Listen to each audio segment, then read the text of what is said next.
All the Young Dudes, Sirius's Perspective by Rollercosterwords. Chapter 135, 7th Year, The Marauders Inter-House Prank Planning Cooperative. Wednesday the 15th of February, 1978. I can't believe you're holding this thing here, Christopher said, wringing his hands as he watched Remus unlock the charms classroom. Sirius rolled his eyes. Remus shrugged. It's the best way to avoid detection. Flitwick always lets me use it. Exactly. It's so brazen. Brazen's our middle name, James grinned, stepping into the classroom after Chris. Your middle name is Fleamont, you prat. Sirius followed him. And this place is genius. No one will ever suspect anything. I knew your SWAT lessons would come in useful one day, Mooney. A lot of people actually find Remus's study group very helpful. Christopher sniffed. Sirius turned to stare at him, flatly, raising an eyebrow. And he shrank back a bit.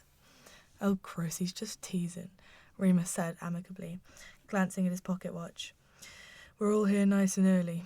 James, have you got an agenda? A what? James looked up from the blackboard, where he had just charmed the chalk to draw a truly magnificent lion above an ever-so-regal slogan. Gryffindor rules, okay? Remus shook his head. Never mind. So, who else got an invitation? Christopher asked, thumbing through the book that had suddenly materialised in his hands. About 20 or 30 people, maybe, Remus replied. Anyone who expressed an interest before Christmas who seemed trustworthy. It was actually an extremely rigorous vetting process, James told him, balancing atop Flitwick's desk and attempting to see if he was tall enough to touch the ceiling. Yeah, we almost didn't let Wormtail in, Sirius chuckled, leaning out of the window and puffing on a cigarette. It was an unusually nice day for February, sunny and bright, though still cold. Why do you all call Peter that? Christopher asked. Just a nickname, all three boys chorused simultaneously. Sirius caught James's eye, grinning. It wasn't much longer before Peter showed up, followed closely by Mary, Lily and Yasmin. After that came a crowd of older students from Remus's study group, along with Dorcas. Apparently things were still chummy between her and Peter. Mary's favourite boy from her 3 Valentine's Day dates, a Ravenclaw named Jonty Simons, walked in looking a bit dazed to be there, and the last 2 showed up. Much to Sirius's surprise, were Emmeline Vance and Roman Rothhide. It almost felt like a party. The room buzzed with chatter, everyone talking and laughing and glancing around to see who else had come. Sirius stood at the front of the room next to James, smirking and leaning against the wall with his cigarette dangling from his lips.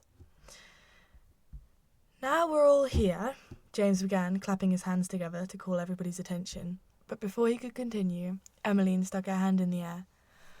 Sorry, but I don't... A few seats down, Remus snorted. Sirius raised his hand to his lips, adjusting his cigarette to hide his smile. Nor do I, Dorcas piped up, sticking her hand in the air too. A few of the students from Remus's study group followed suit. Why did you all come, then? Sirius started, frowning. Some of the girls sitting near the back of the room giggled, and he had to resist the urge to roll his eyes. We're here to plan an organised protest, Christopher cleared his throat, against Slytherin. Organised protest. Sirius resisted the urge to scoff. Trust Christopher to make it sound boring. Yeah, one of Remus's minions shouted. I heard you lot were planning your biggest prank yet. I heard one of you knows how to get the monster out of the Chamber of Secrets. I heard you were planning to blow up the dungeons, chirped a Hufflepuff boy. Whoa. James raised his hands for silence. Bit less dramatic than that. Well, if it's about getting Slytherin back on all the nonsense they've pulled, I'm in, Emmeline said firmly, flipping her hair over her shoulder. Remus tutted audibly, and Sirius had to stifle another smile. It was sort of funny, seeing Remus get all grumpy and jealous, and there was something to be said for Mooney when he got all possessive.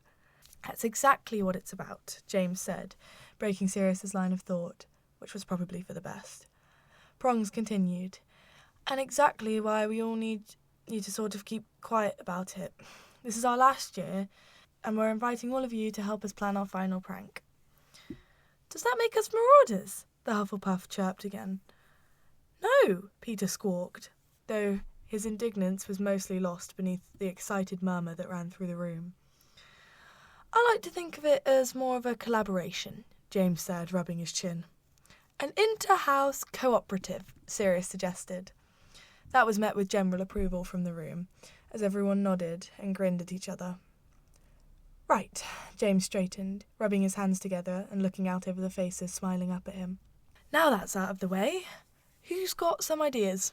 A wave of hands went up. Lily interjected.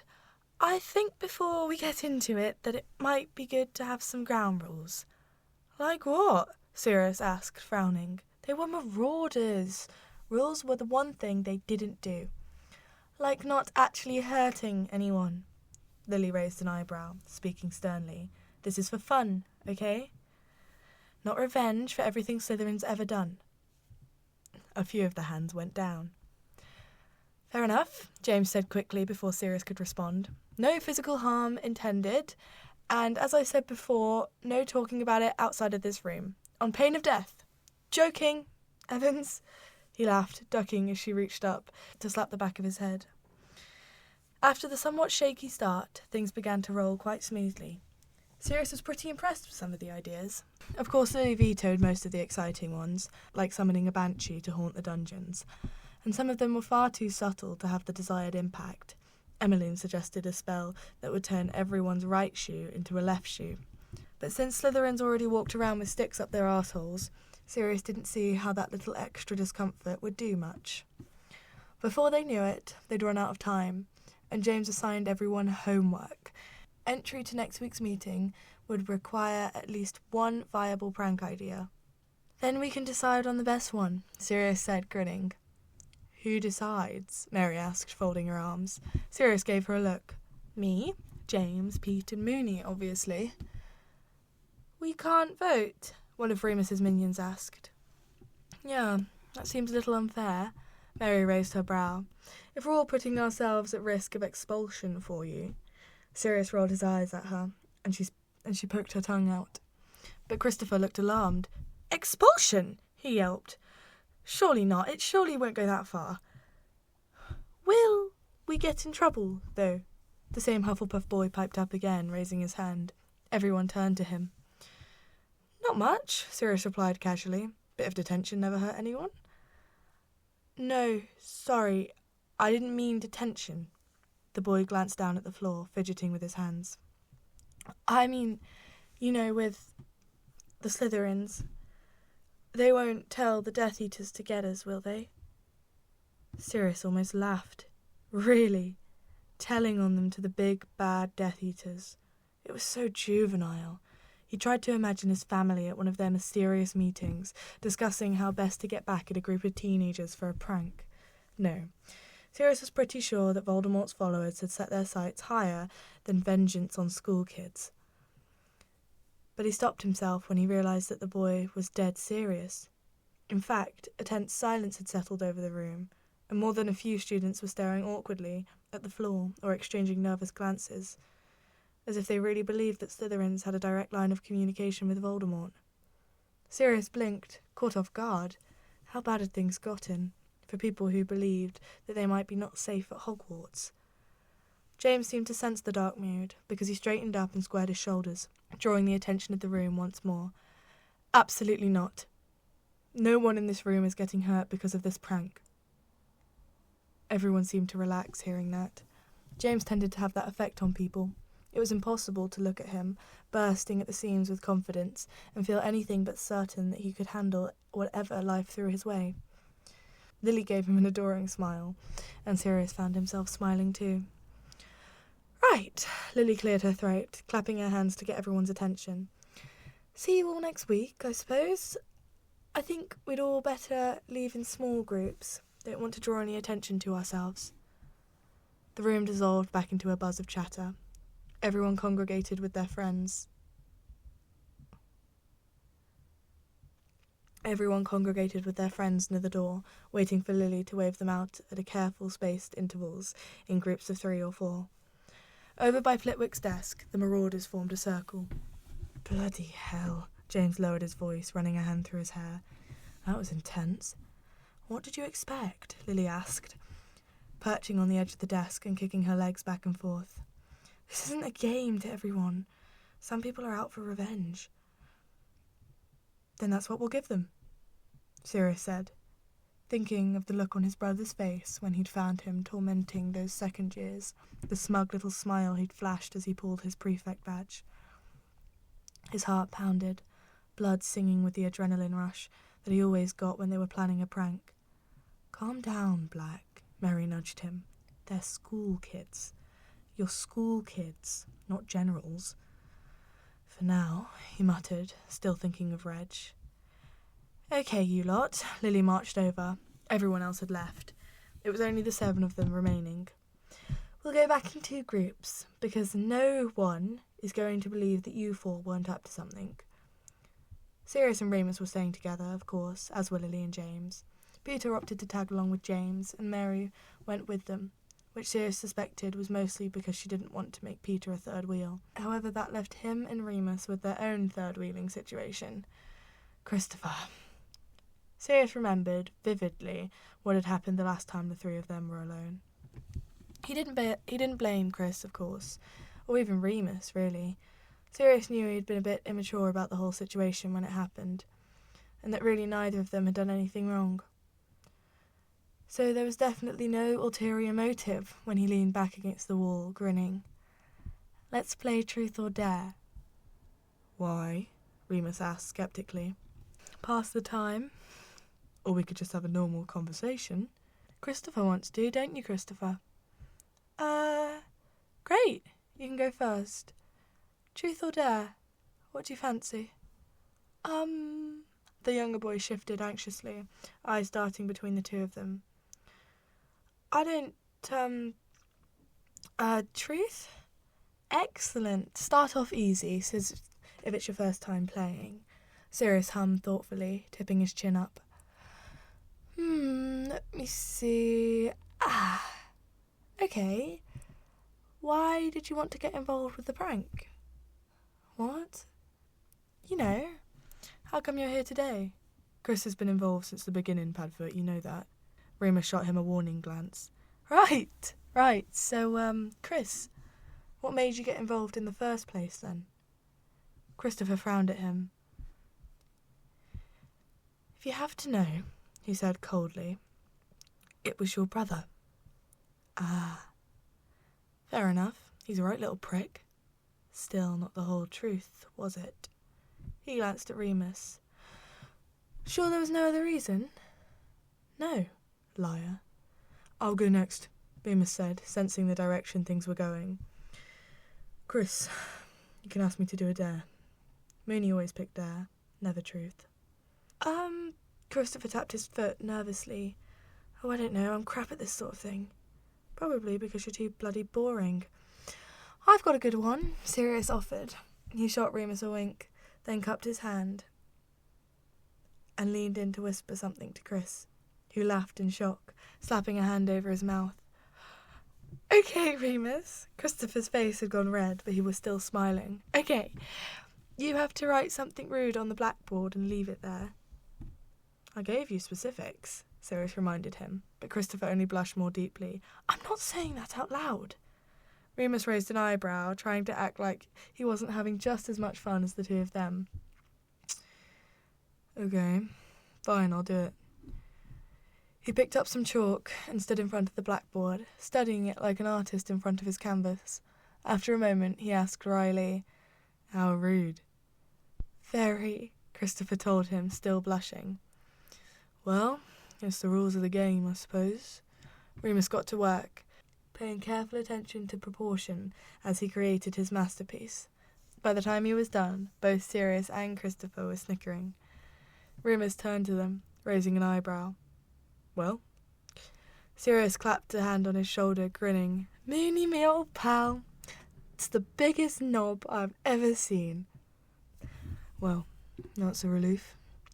There was a distinctly sultry tilt to his smirk, and for a moment Sirius wondered if Remus had forgotten that Christopher was still there. But the other boy didn't seem to notice anything, nodding eagerly in agreement. Glorious! Come on in. Remus wiped the chalk dust off his hand. That's enough of a gap. We can go now. Common room? Oi! I've not had my turn yet, Sirius complained. What's the point? Remus laughed. You always choose dare, and there's nothing I can think of that you'd ever think twice about doing. Are you saying I'm the bravest? Stupidest, maybe. Mooney nudged him, tongue poking out between his teeth. Come on, let's go. They abandoned Remus's masterpiece in favour of the corridors, which were largely empty late into the evening.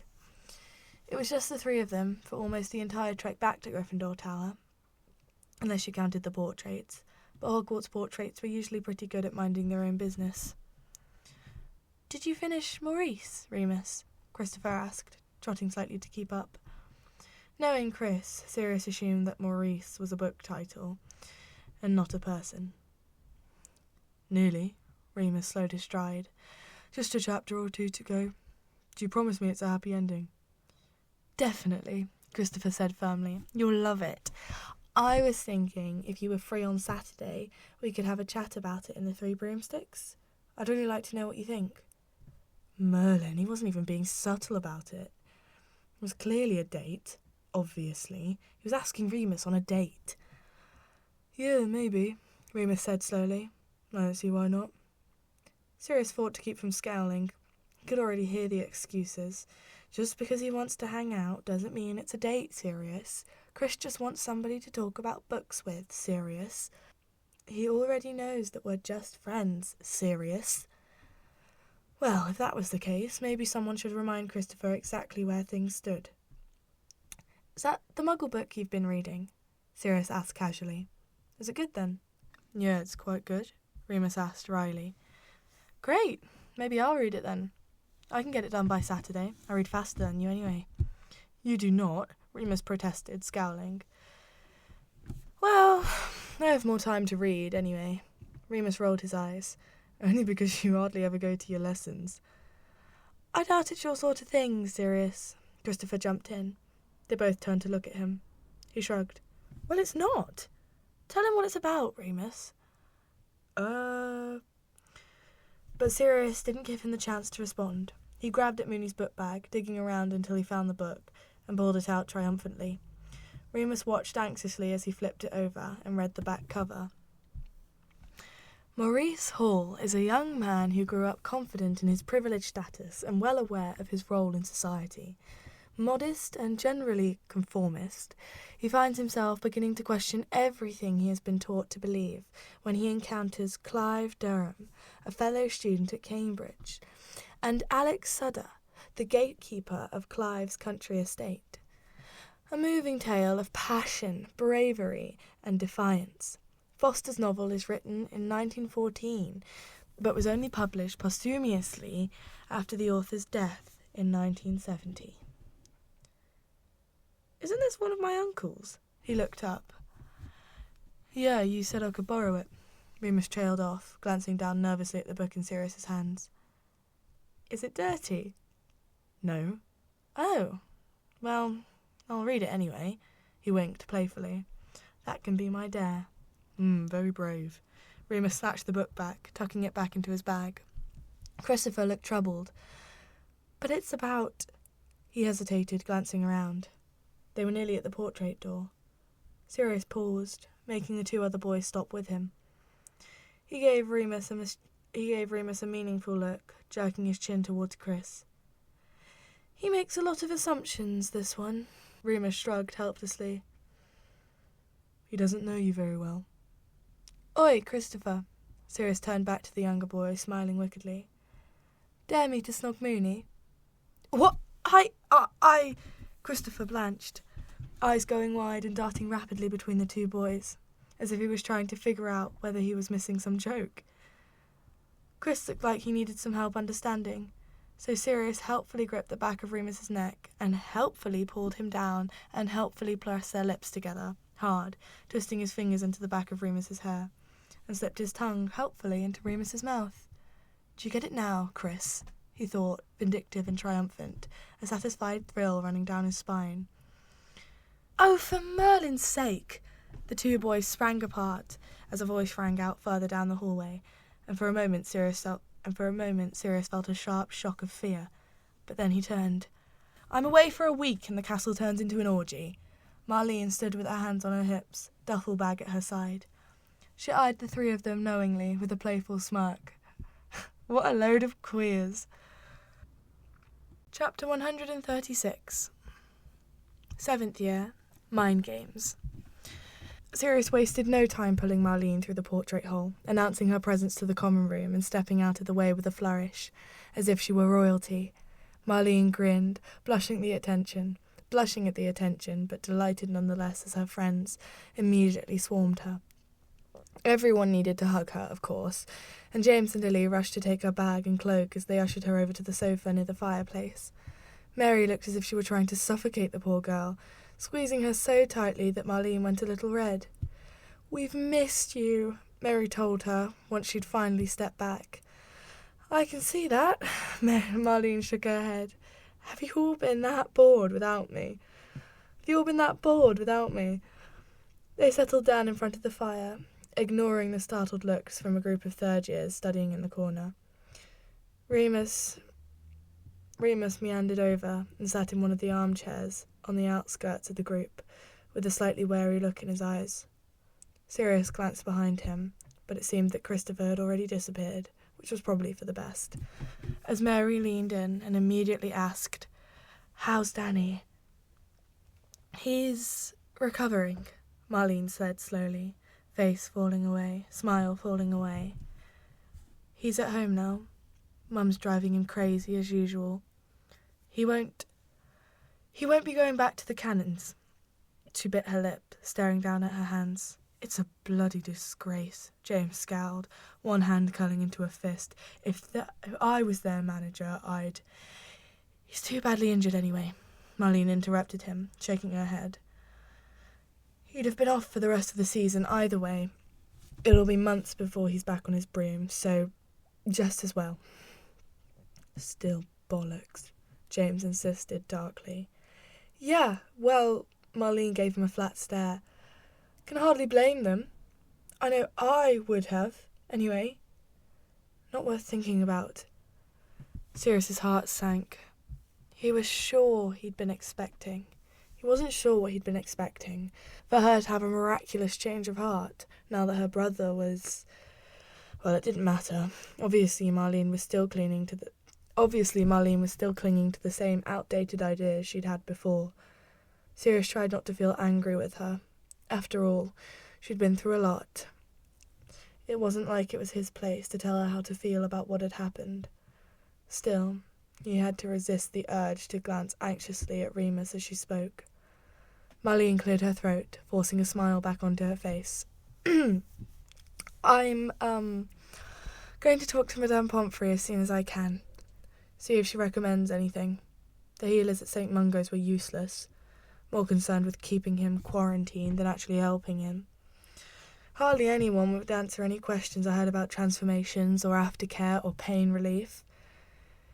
It was like they'd rather just stop talking about him, like they wanted to pretend he wasn't there." Her voice was trembling, choked with tears that crept into her eyes. She blinked rapidly, clearing her throat. I mean, I know what he is. Don't get me wrong. I know what he's going to become. But he's still my brother, for fuck's sake."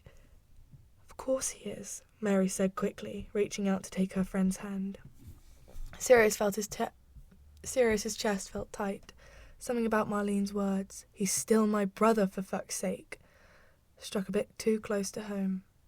Part of him wanted to shake her, to fall back into their old debate about lycanthropy, to say there's worse things a brother can be than a werewolf. "Anyway," Marlene sniffed, shaking her head. "What's been going on here? Is that your cat, Lily?" "Valentine's Day present," the redhead replied, smiling down at the purring kitten in her lap. "His name's Hieronymus." "Catchy," Marlene gave her a wobbly smile. "Nice one, Potter, you big softy." "You're still on the team, right?" James asked earnestly. "My star beater?" "Obviously." The smile became a bit more genuine. "I'm assuming the training times haven't changed." First thing tomorrow morning, James confirmed. And we're planning this huge... Peter began to speak, but was interrupted. Oi, McKinnon! Everyone turned. Yasmin stood behind the sofa, legs apart and hands on her hips, grinning. It looked as if she'd been in the middle of getting ready for bed. Her hair was twisted into a messy pile atop her head, and she was wearing a Hollyhead Harpies t-shirt, so baggy that it could have been a dress. All right, Patel, Marlene turned, kneeling on the cushion so that she could reach up and hug her girlfriend. Sirius watched them, smiling.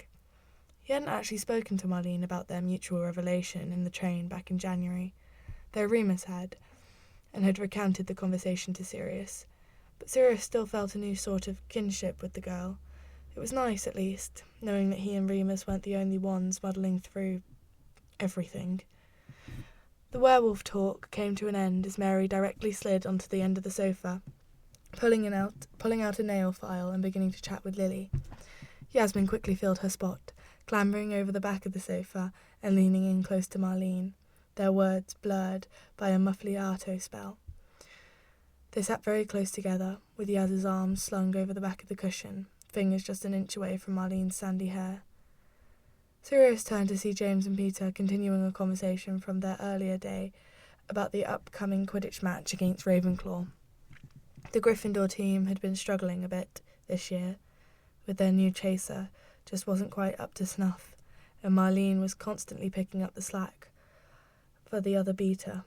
The stronger members of the team had ended up spending half their time compensating for the weaker players, so James had been putting up longer hours to work one-on-one with the struggling members. His strategy had helped. Based on the last practice Sirius had gone to watch, there was definitely an improvement. Still, James was anxious about the upcoming match. Ravenclaw had a new keeper this year, who had been almost flawless in their match against Hufflepuff, blocking nearly every shot. If Erickson couldn't get her shit together, and James had to spend half the game making up for her mistakes, they could be in serious trouble. Across the circle, Remus abruptly slammed his book shut, making Peter jump. Lily turned to look at him. He was frowning, eyes dark, expression stormy. "All right there, Moony?" Lily asked carefully. She'd picked up the nickname after spending so much time around James. Sirius wasn't sure how he felt about it yet. The names were usually only between the Marauders. "Fine. Sorry," Remus muttered, fishing a cigarette out of his pocket. "Not in the common room, please," Lily said quickly, slipping into her head girl voice. Right, sorry." Mooney stood awkwardly, fag dangling between his lips. I'll go upstairs." "We're going to bed too," Marlene stretched, then, realising what she said, went bright red and added hurriedly, "I mean upstairs. To sleep. If we've got an early practice." Yaz was clearly fighting a smile as she stood, waving goodbye to the group before she followed her girlfriend upstairs. Sirius glanced at James and Peter, gauging their responses, but neither boy seemed to notice anything unusual. "Night," Remus said gruffly, picking up his school bag and making his way over to the staircase. The door slammed shut behind him. Sirius frowned, turning back to his friends. Peter and James picked up where they had left off in their Quidditch discussion, but Sirius was distracted, thinking about Remus. He'd had that look on his face. Broody. So the one that Sirius knew meant he was overthinking something. In fact, he'd been quiet since Marlene showed up.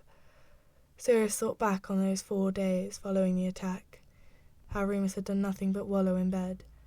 He knew the boy had a tendency to spiral when it came to werewolf stuff, and Sirius supposed that he couldn't blame him.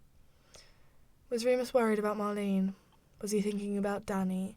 Was the whole situation dredging up dark memories, thoughts of his own struggle with the disease, the pain, the secrecy, the things people said? The Quidditch conversation died down, and Peter wandered over to play chess with a second year who he apparently knew from chess club. Mary went up to bed and Sirius reclined in his chair, testing out a new colour-changing spell he'd learnt from one of Mary's Witch Weekly magazines, meant specifically for hair.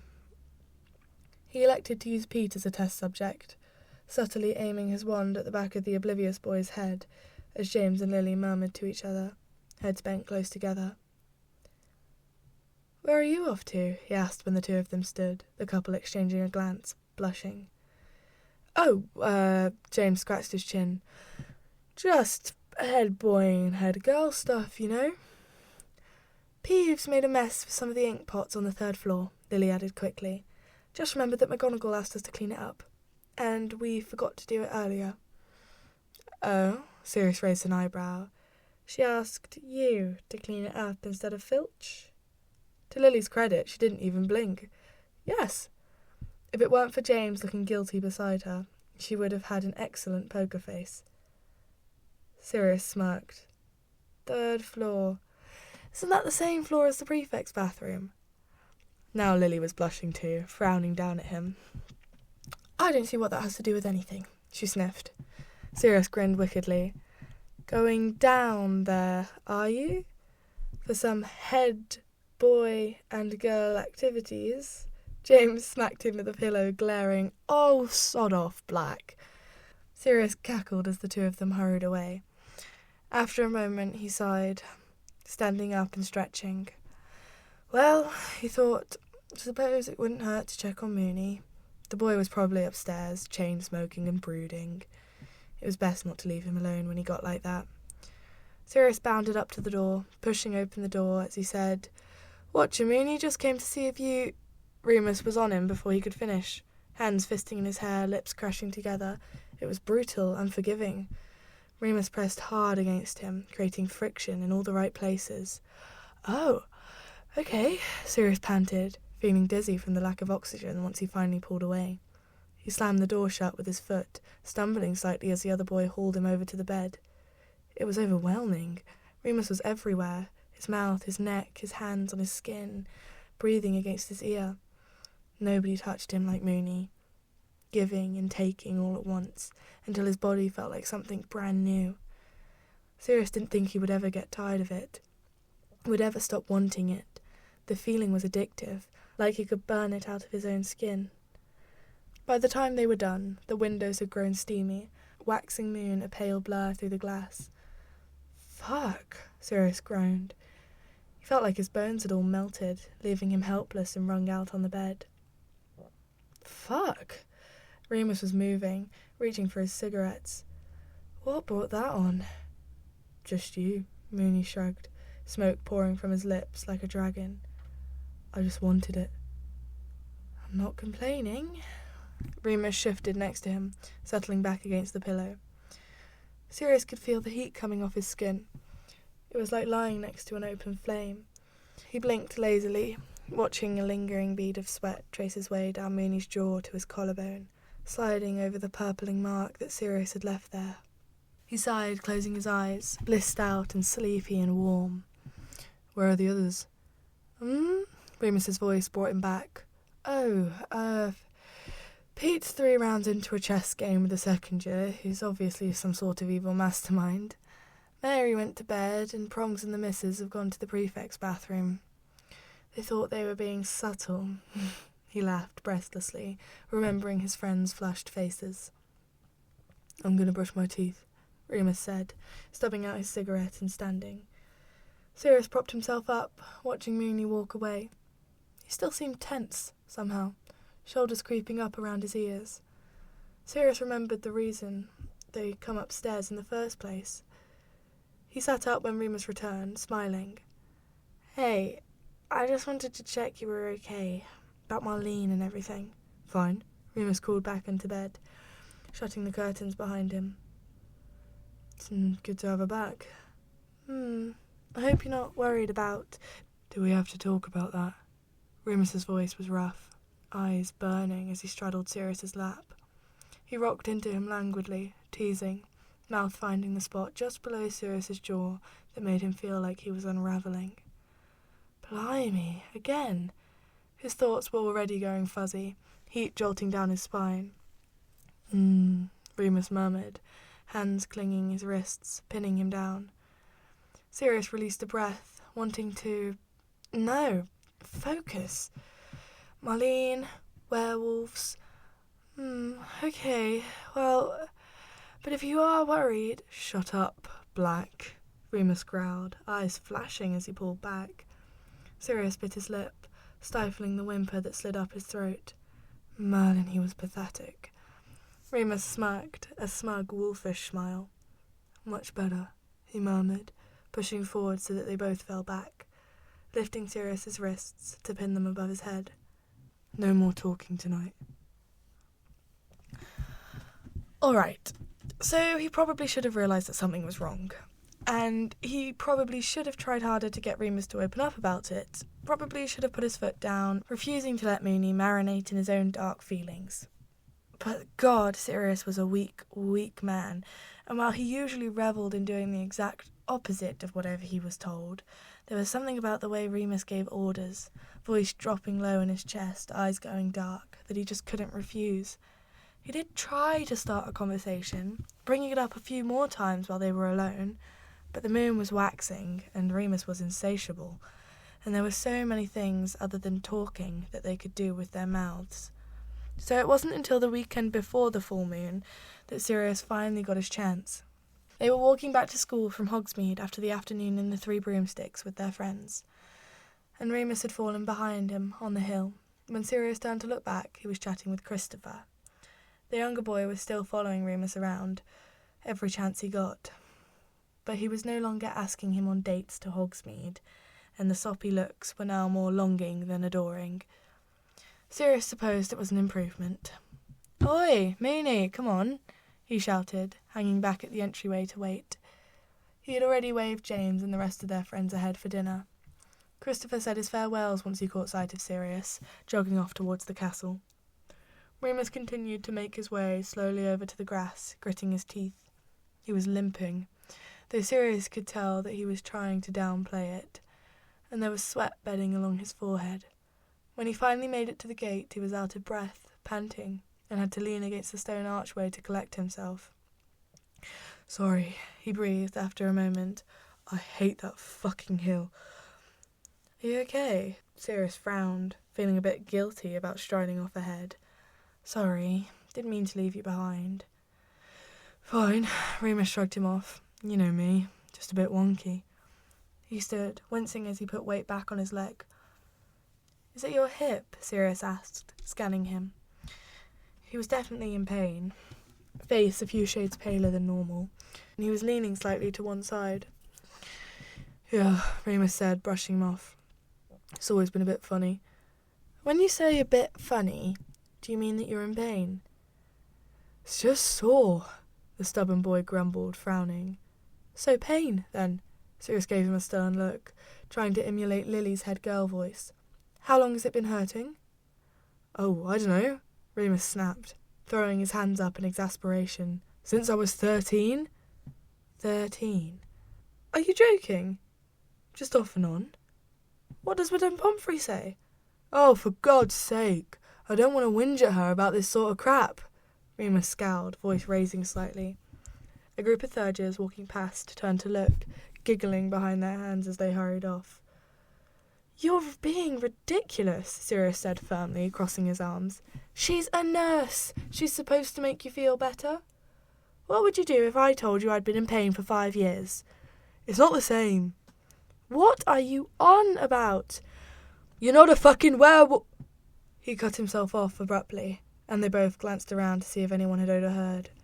But they were alone. Most of the students had already made their way to the Gryffindor Hall for dinner. Still, Sirius leaned in, keeping his voice low despite his frustration. "You don't deserve to suffer, for fuck's sake." Remus stared at him, as if he'd just been slapped in the face. The shock quickly turned into a furious glare, and he drew back, straightening.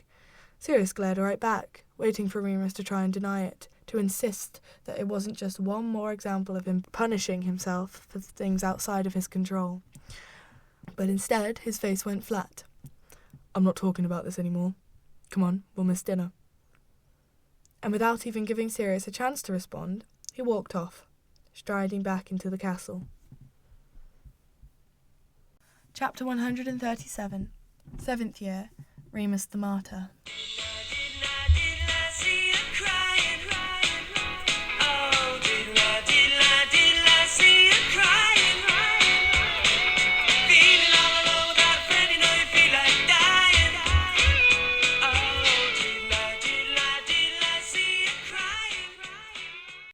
Wednesday, the 22nd of February, 1978. It was a thoroughly miserable weekend. Neither of them was willing to give ground. Remus remained surly, eyeing Sirius any time he opened his mouth, like he was expecting an attack. Sirius was just as frustrated, fed up with Remus's irritating insistence on pretending that everything was fine when it clearly wasn't. Even the Gryffindor vs. Ravenclaw match on Sunday wasn't good enough to cheer him up. Not with Remus just sat a few seats down, tense and silent, only opening his mouth to cheer or boo with the rest of his friends. At least the game was going well. It turned out that Prongs hadn't had anything to worry about when it came to Ravenclaw's new keeper. No one was a match for James Potter on a broomstick. And that's another 10 points to Gryffindor, came the commentator's voice through the megaphone. An overwhelming 60 points now scored by team captain James Potter. No surprises there. Fans are starting to wonder what will become of the Mighty Lions next year when they don't have their golden boy to depend on. Oof, mind that bludger, Sims. Nicely done. Though I must say, I'd have veered left. But I suppose not everybody is chosen for their dexterity. Sometimes it's just about giving everyone a chance, regardless of ability. Who let Lockhart do the commentary? Sirius scowled. Stupid Pratt doesn't even know anything about Quidditch. He told me he was lined up to play for Puddlemere, Peter said. And the only reason he never played for Ravenclaw was his coach said he shouldn't squander his gift in school games. You're so gullible, Pete. Remus shook his head. I know more about Quidditch than this twat. Yeah, and Rini knows just about as much about Quidditch as you know about judging character. Sirius sniped with perhaps a bit more venom than was necessary. Remus frowned. Well, Padfoot, he said, raising an eyebrow, if you want to do it so much, go and ask McGonagall. I think you'd be perfect for the job. You what? Sirius stared at him. He hadn't been expecting a compliment. Oh, yeah. You're the only person in this whole school who chats more shit than Lockhart does. There it was. Mary and Lily both found Remus's comment highly amusing, bursting into a fit of high-pitched giggles. Sirius did not. Up yours, he scowled, turning back to the pitch. In the end, Gryffindor won with 280 points, but Sirius could hardly bring himself to smile, much less cheer. Back in the common room, the victory party started almost immediately. Sirius went straight for the alcohol, downing shots of fire whiskey with James until everything felt warm and pleasant and fuzzy, making it easier to smile and laugh and pretend that he hadn't noticed Remus leaving after the first 20 minutes of celebration. James and Lily were wrapped up in each other soon enough, as were Marlene and Yaz, though they were significantly more discreet about it.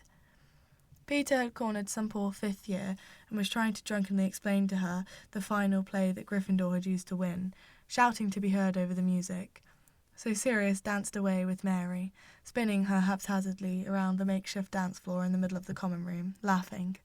Eventually they collapsed onto one of the sofas, sweating and breathless. Mary grinned as he passed her a cup of witch's brew, holding it up as if she were toasting him. No Remus tonight? She asked, taking a swig. He took a sip from his own cup, raising an eyebrow. No Geordie tonight? Jonty? No Jonty tonight? She shook her head. Nah, dumped him. Merlin, that was quick, Sirius laughed. Yeah, well, it's not my fault the blokes in this castle are utter pricks, she muttered, uncharacteristically sour. I'll drink to that, Sirius slurred, knocking their cups together. Mary glanced up at him, frowning, and for a moment Sirius thought she might say something. But then she shook her head. The sunny smile returned. Cheers. She knocked back the rest of her drink, grimacing, and popped back up to her feet. Come on then, one more dance. Sirius woke up the next morning alone, with a splitting headache. When he clambered to his feet, Remus was already gone, sheets curled in a snarl at the end of his empty bed. Sirius made his way down to the great hall for breakfast, and found Moony already there, but the sullen boy hardly said 2 words to him. Fine, Sirius thought, reaching for the coffee. That's how it's going to be then. For For the next 3 days, Remus avoided him, spending all his time revising in the library, or else hosting extra sessions for his study club, so that he was arriving back in the common room every night, with only minutes to spare before curfew. This suited Sirius, who had decided he absolutely was not going to give ground until Remus came to his senses and realised that he was being a stubborn prick. But of course they couldn't avoid each other forever. The Marauders had scheduled their second inter-house prank planning meeting for Wednesday, and when Sirius arrived in the classroom, Remus was already there, talking to Chris. The second meeting didn't last nearly as long as the first. It seemed that nobody had managed to come up with anything good to say yet. Well, actually, some of the fourth-year Ravenclaws had some rather brilliant ideas, but Lily vetoed all of them, claiming that they were too dangerous, and that conjuring a swarm of angry bees stinging people is literally the definition of bodily harm. Sirius made a mental note to catch up with the Ravenclaws afterwards and ask them for the spell, just in case. As with the last meeting, they left the room split into groups so as not to draw attention. Sirius ended up with Remus and Mary, which might have been enjoyable any other day, but as things were, he mostly let Mary do all the talking, trying not to glance over at Moony every 3 seconds. Still, by the time they got back to the dorm, Sirius felt ready to crawl out of his skin. Even though he'd promised himself that he wouldn't be the first to break, he was itching to speak to Remus, to say something, just to get the other boy to look at him. He watched as Moony walked straight to his own bed, biting his traitorous tongue. "You're sleeping there, then?" he blurted. Remus turned, staring coldly at him. Both James and Peter paused from where they were getting ready for bed, glancing curiously between the two of them. Sirius cursed himself for saying anything. "Yeah," Remus replied stiffly. "Full moon tomorrow. Thought we should all get as much sleep as possible." Sirius swallowed. "Yeah, fair enough." He didn't say anything else as Remus climbed into bed, shutting his curtains with a bit more force than was necessary. "Everything okay?" James whispered, with a pyjama shirt dangling in his hands. Sirius grunted and shrugged, locking himself in the bathroom the first chance he got. Thursday, the 23rd of February, 1978. Everyone was in a bit of a bleak mood the next morning at breakfast. It was hard not to be, with Marlene sniffling and staring down at the table, eyes puffy from crying. Mary sat on one side of her, Yaz on the other, both girls acting as if it were a competition to see who could provide more comfort. Marlene didn't seem to notice the tension, though, too busy studying her bowl of cornflakes as she tried to blink the tears out of her eyes. "I just can't stop thinking about him," she mumbled, shaking her head. "I've read too many books and accounts, and they all say it hurts. A lot." Across the table, Remus was watching her, poorly concealed guilt lining his face. "I've read that too," Sirius spoke up. "But I'm sure as long as Danny asks for the help he needs, he'll be fine." Remus's knuckles tightened around the hand of his mug. "Mum's had to take him to the ministry," Marlene went on, as if Sirius hadn't even spoken. "They have cells there, apparently. We asked if there would be healers present, but no one can tell me anything." "I'm sure it's the best place," Yaz said encouragingly. Mary frowned sceptically, but didn't say anything. "He doesn't deserve this," Marlene began to cry abruptly. "He doesn't deserve to be locked up alone. He's my brother, not some animal." Remus's face twisted, and he hurried away soon after, muttering something about getting his history done early. Sirius frowned and watched him go, wishing he could follow after him, wishing that they weren't fighting. He picked at his own breakfast, not finding himself with much of an appetite, all things considered. Remus continued to avoid him for the rest of the day, spending any free time between classes in the library, and only stopping by the Great Hall for 10 minutes at lunch, where he scoffed 3 sandwiches before muttering an excuse about some essay he had to write and hurrying off. "Is he all right?" Lily muttered, leaning in so that only Sirius could hear her. He shrugged, sipping his pumpkin juice and hoping that she would drop it. She didn't. "Have you talked to him about everything?" Sirius frowned.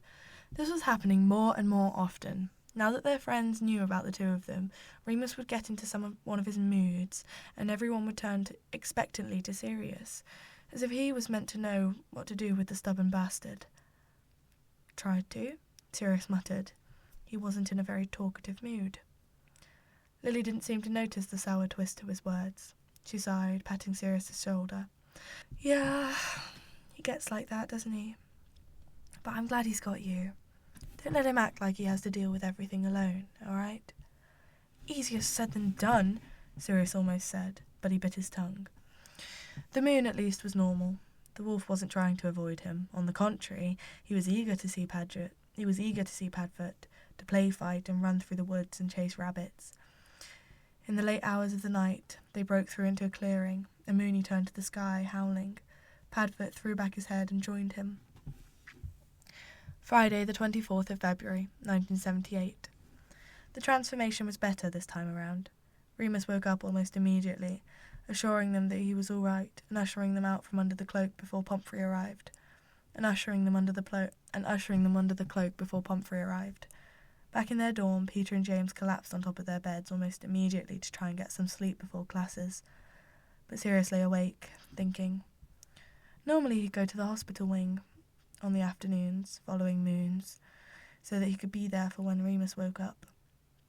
But today, as the sunlight began to spill through the windows, he stared up at his bed curtains, wondering if that was a good idea. Were they still fighting? Was Remus still angry with him? Was he still angry with Remus? Sirius rolled over, groaning. He thought that they were past all this. After their conversations that summer, working through months of miscommunication, he had assumed that actually being in a relationship would be the easy part. But then, of course, they'd have to keep things secret. And Sirius had told himself that once he finally worked up the courage to tell James, then everything would be all right. But after that, everything had happened with the werewolves, and suddenly it was like all of Mooney's walls had gone up again. As he finally drifted off to sleep, Sirius found himself wondering if the cycle would ever end, or if there would always be some new secret, some new barrier, some new obstacle. When he woke up a few hours later, Sirius simply lay in bed for a bit, mind still circling with the question of whether or not to go down to the hospital wing. Part of him wanted to stay stubborn, to dig his heels in and insist that Remus would come to him for once. But another part of him, the stronger part, or perhaps the weaker, just wanted to see Mooney. And he was tired of fighting. By the time he arrived in the hospital wing, Remus was already awake, sitting upright in the bed to tie his shoelaces. "Bought you a frog," Sirius said, feeling uncharacteristically bashful as he waited for Remus to finish. Once he stood, Sirius passed over the box, and Remus accepted it. "Thanks." Can we be okay again?" He blurted the words, staring down at the floor.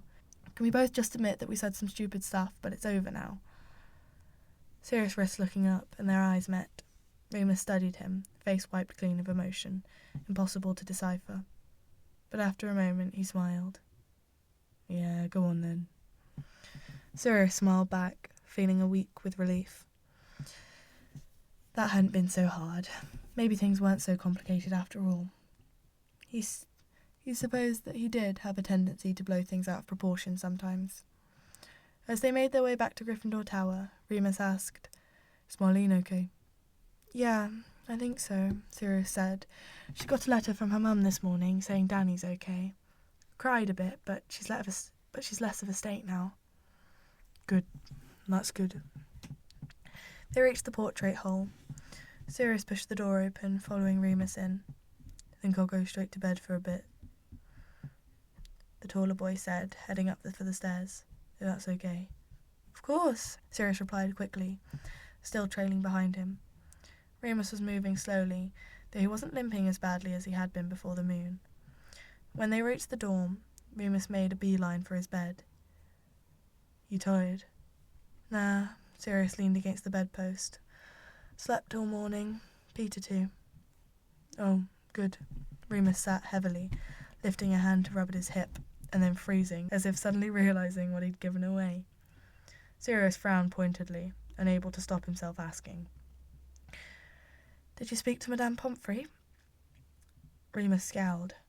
"We had a lovely chat, thanks," he said, words clipped. All about her poor ex-students who had transformed for the first time last night. It was really cheery. Sirius clucked his tongue, exasperated. Typical. Of course he'd try and change the subject, as if pain was some sort of contest he had to win. "But did you talk to her about your hip?" "No," Remus grunted, lying down. Sirius felt a stab of frustrated anger. He found his voice rising. "Remus, stop being difficult. You see her once a week. Just mention it to her. I mean, I'll do it if you want me to." "Jesus Christ, not this again. Leave me alone." Remus sat up to glare at him, fiercely. "No," Sirius growled. "I don't understand why you won't tell her about it. I'm sure she could help." "Oh my God, why can't you just drop it? I said I didn't want to bother her with crap like this. You're making such a big fuss over nothing."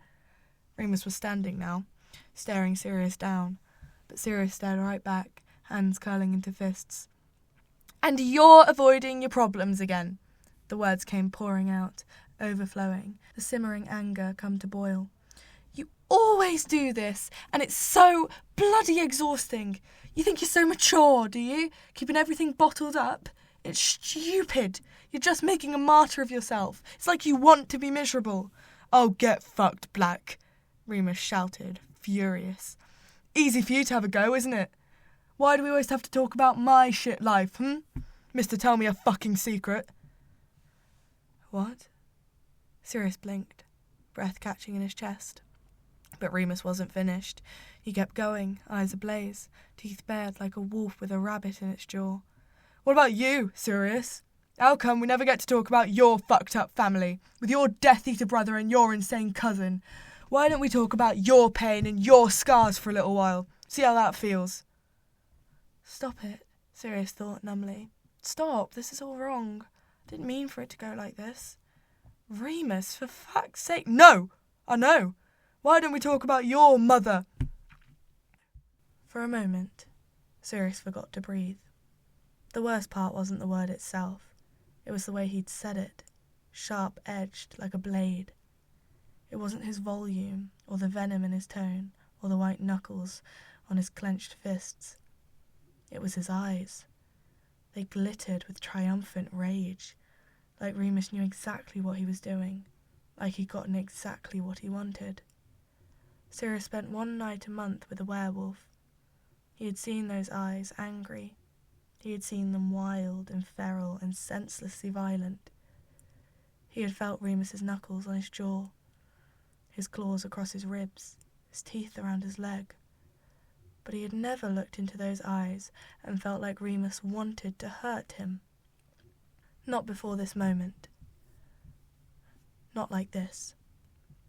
The anger was a familiar shield, one that he reached for and clung to desperately. Sirius glared at the boy across from him, shaking with rage. "Go fuck yourself, Lupin!" He stormed out of the door and didn't look back.